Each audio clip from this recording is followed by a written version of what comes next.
podemos un poquito de tema y medio, digamos, si podemos. Si no, bueno, terminamos con esto y ya.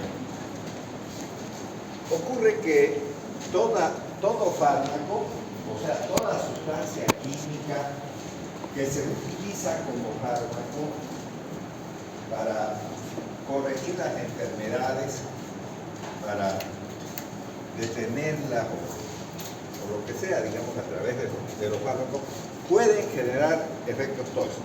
Y todos sabemos que si tomamos una sobredosis, vamos a tener esos efectos tóxicos. Esto lo digo porque, vemos en las películas, sabemos que si un frasco de aspirina, por decir una cosa, o de cualquier otro medicamento, lo tomamos en esa cantidad, obviamente lo vamos a intoxicar. O sea, lo que quiero decir es que las dosis elevadas van a generar efectos tóxicos. Por eso los médicos debemos de aprender dosis normales y recomendar a los pacientes que si ellos toman la decisión de que creen que se van a curar más rápido tomando más medicamentos, van a curarse, eso no es cierto, no es cierto, porque empiezan los problemas tóxicos. Entonces, desde ese punto de vista, ya tenemos un primer concepto que grandes dosis van a generar efectos tóxicos, pero también es bueno decir de que todo fármaco, sin excepción, puede generar efectos tóxicos, ya sea con dosis elevada, sea con dosis normales, o por factores genéticos que puedan, digamos, influir en la toxicidad de los medicamentos.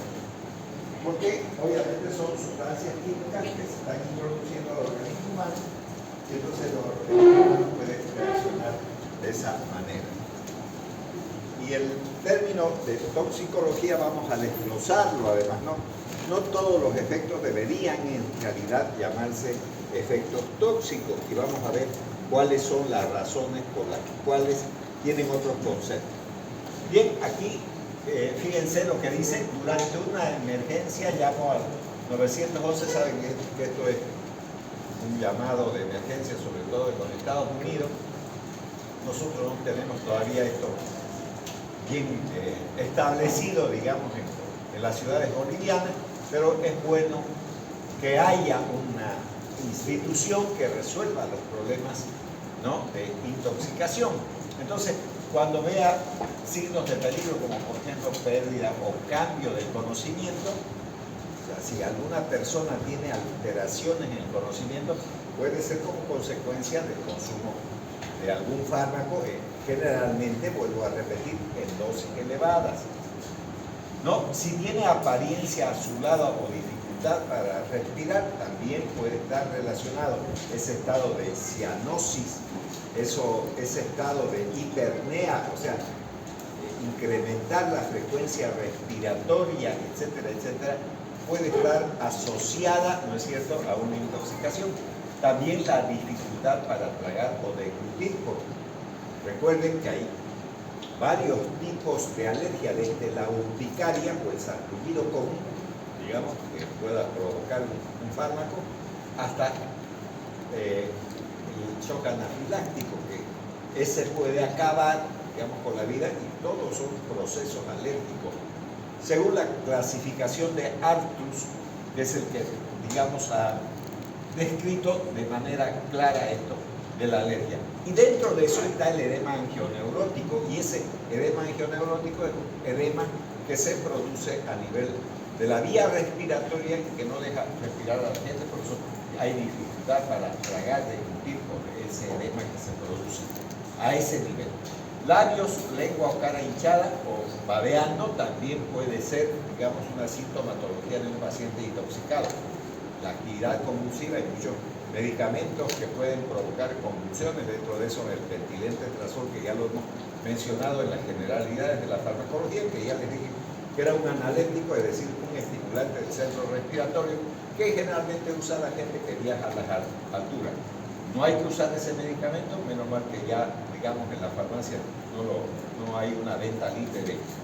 Después, urticaria o sarpullido, que es la mínima manifestación de una alergia. que se extiende rápidamente, habla o habilidad motriz incapacitada y se empeora rápidamente. Si tiene alguna duda, entonces habrá que llamar al 911.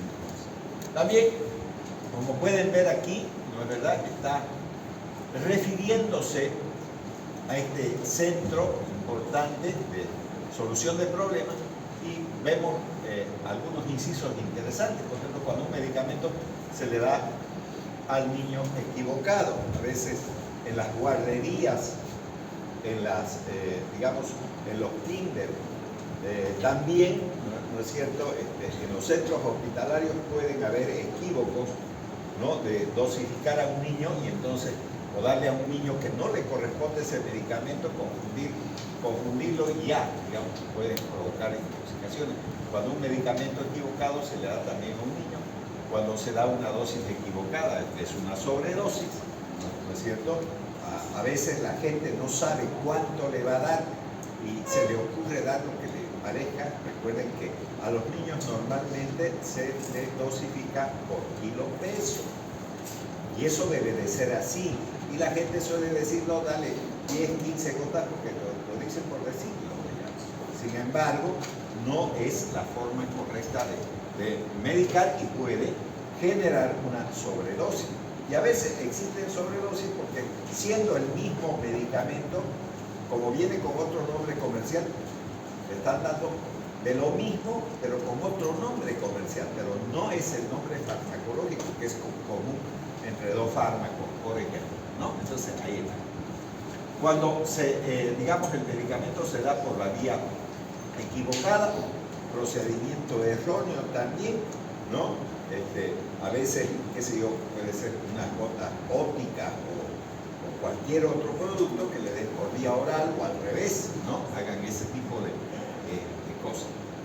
Bueno, cuando se da, digamos, el medicamento a la hora equivocada, conduce también a una sobredosis, porque si están repitiendo, por ejemplo, eso cuando hacen turno la gente y tienen que administrar un medicamento, eso ocurre generalmente en las guarderías y también en los hospitales, no pueden repetir la dosis porque la anterior persona o la anterior enfermera probablemente ya le ha dado el medicamento, viene la otra y le vuelve a aumentar. Entonces genera una sobredosis. Entonces todas esas situaciones son importantes de tenerlas presentes. Y otra cosa que les voy a recomendar, sobre todo digamos, a las mujeres, no porque ellas tengan el rol, digamos, de manejar la casa. Hay unas lavandinas que son 5 y que vienen unos sachets de este tamaño. Entonces, cuando cortan con una tijera una de las puntas de ese sachet, utilizan lo que van a ocupar, pero le queda un sobrante. Entonces buscan dónde ponerlo, porque no pueden dejarlo en ese sachet, no pueden, porque se va a escurrir, se va, digamos, a derramar. Entonces buscan una botella de gaseosa. Normalmente hacen eso, buscan una botella de gaseosa y la venden la lavandina. Los niños miran eso, o sea, esa botella, y no saben del contenido dulce. Si supieran, entonces, por lo menos, se pusiesen a leer, pero todos los niños no pueden leer porque depende de la edad. Entonces, ¿qué hace un niño pequeñito? Va a agarrar, se va a tomar un trago de lavandina y se va a terminar de quemar todo el esófago, lo que sea, digamos, ¿verdad? Porque cree que es soda, al final de cuentas la lavandina tiene un color amarillento, y si lo ponen en un envase de gaseosa, parece un reflejo de papaya o lo que sea, digamos. Entonces, vean ustedes, esas cosas es bueno tenerlas siempre presentes porque pueden causar intoxicaciones cuando se usan envases que no corresponden al producto, ¿no? Igual, en 1000 maneras de morir, había un programa ahí, ¿no es cierto?, que pusieron medusas en unas botellas, en una heladera, y vino un tipo y se la tomó, y obviamente se murió, pues, ¿no ves? Entonces, ponen digamos, espacios que son para los alimentos. Una heladera es para los alimentos, no es para otra cosa. Entonces, viene alguien ciego de sed y toma una de esas cosas. Por eso existen heladeras con llave y que son propios de los laboratorios. Ahí no hay que poner nada que no sea, digamos, medicamentos o insumos que se utilicen en los laboratorios, porque hay muchos que necesitan de la refrigeración, incluyendo, si ustedes gustan, las vacunas. Las vacunas tienen que tener una cadena de frío. ¿Y qué son esos? Son medicamentos. Entonces, no hay que mezclar alimentos, no se puede tener una heladera en un laboratorio, por ejemplo, como el que tenemos nosotros, ahí en el primer piso, ¿no es cierto?, con alimentos, porque esa cadena de frío es para los insumos de laboratorio, no para otra cosa. Entonces puede generar, digamos, una serie de problemas. Entonces eso es importante tener presente también en términos de la intoxicación. Entonces vemos que intoxicación, aquí dice clarito, todos los fármacos, no dice en especial esto, no. Todos los fármacos pueden provocar efectos perjudiciales, siendo estos de distintas naturalezas. Ahí no está haciendo la exclusión de ninguno. Todos pueden llegar a provocar. Así que fíjense que a veces gente que no pertenece a ciencias de la salud está haciendo cursos de inyectables. Por ejemplo, la Federación Universitaria Local se le ocurre hacer un curso de inyectables para generar dinero. ¿Quién debería de hacer eso? La Facultad de Ciencias de la Salud, la Facultad de Ciencias Bioquímicas y Farmacéuticas, porque ellas están relacionadas con la salud. Ellos tienen que hacer esos cursos, ¿no? ¿Por qué la Federación? Yo no sé por qué la Federación. ¿A quién le dije que hagan eso? ¿No? ¿No es verdad? Porque se supone que la gente que está, por un lado, con conocimientos adecuados sobre esto, es la que debe de realizar el curso de inyectables. Por ahí le ponen cualquier inyección. Voy a poner un ejemplo, una vitaminita. ¿Pero qué le va a hacer la vitaminita? ¿Cómo saben ustedes que no va a hacer nada, digamos? La vitamina A, cuidado con la vitamina A. La vitamina A en sobredosis, hemos hablado de la sobredosis, provoca hipertensión endocraniana en los niños, como si fuera una meningitis, provocando vómitos y todo ese tipo de cosas. Y estoy hablando de la vitamina A. Entonces, no es que los fármacos sean inocuos y cualquiera, hasta una vitamina podemos darle, porque le podemos dar, no se trata de eso. Ya les dije desde un principio, la farmacología no está hecha para la gente sana, está hecha para la gente que tiene alguna enfermedad. Y la deficiencia de una vitamina, de hecho, ya es una enfermedad, no es otra cosa. Si usted quiere reparar eso, entonces tendrá que darle la vitamina que corresponde y luego recuperará al paciente y listo. Entonces, primer principio, siempre tengan en cuenta que cualquier medicamento puede generar efectos tóxicos, que quede claro.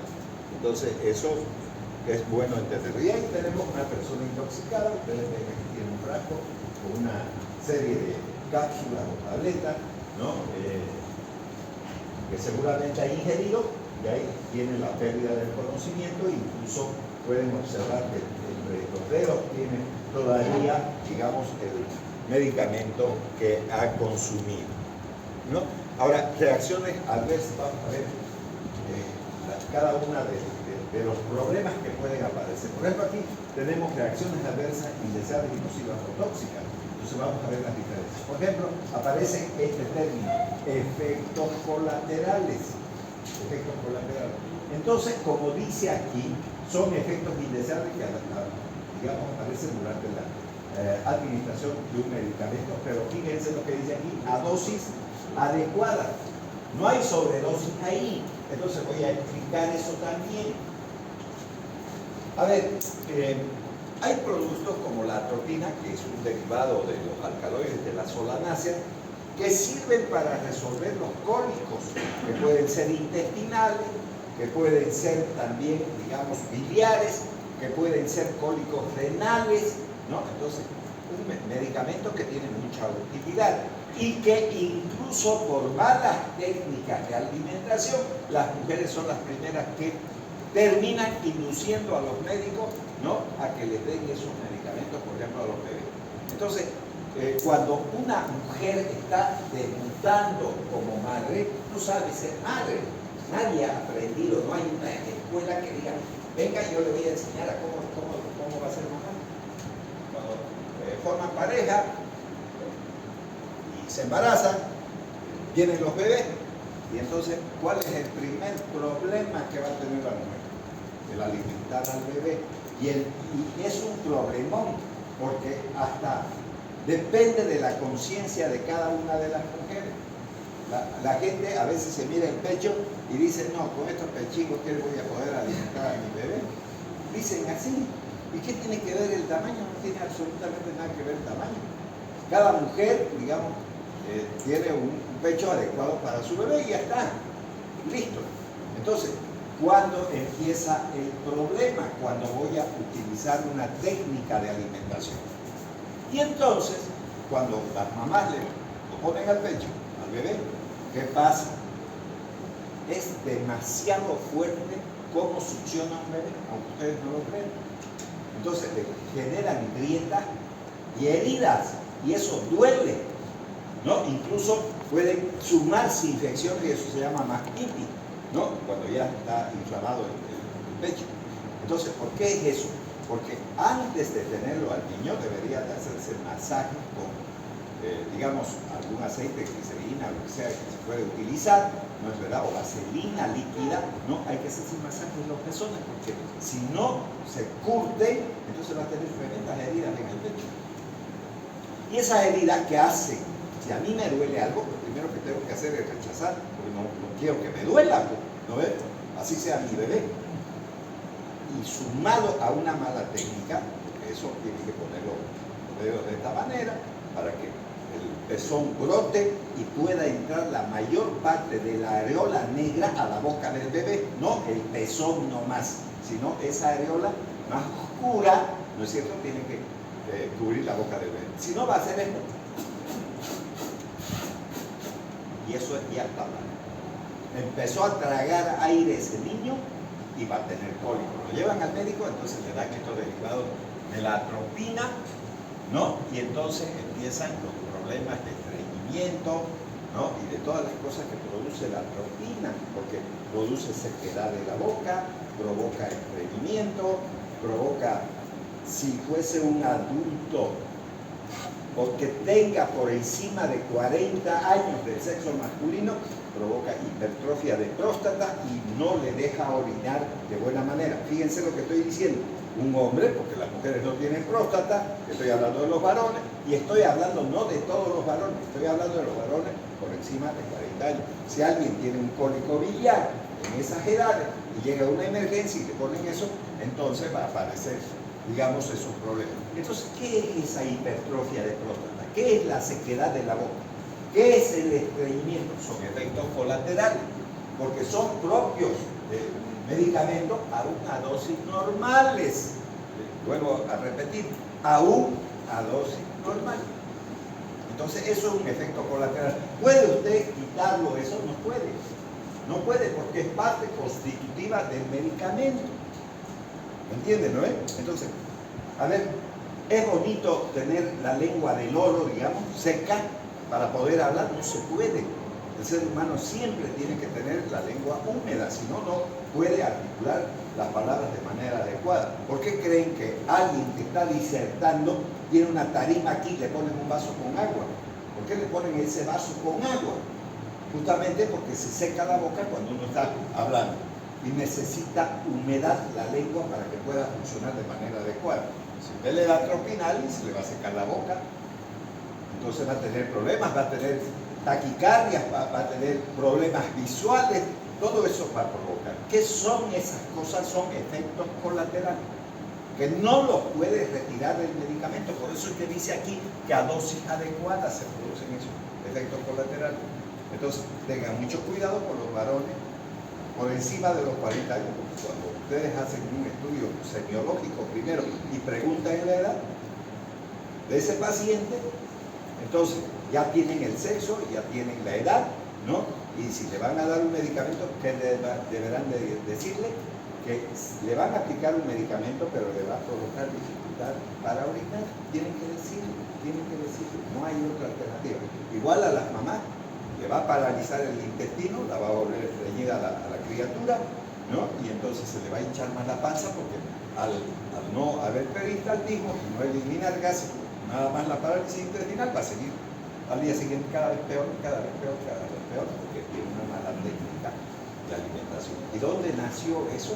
En que nadie le advirtió desde un principio de que debería de manejar de mejor manera los pechos antes de tener el bebé. Porque ya cuando lo tiene, no le queda de otra que darle el pecho. Y vuelvo a repetir, nadie está para soportar ningún martirio, así sea de su hijo.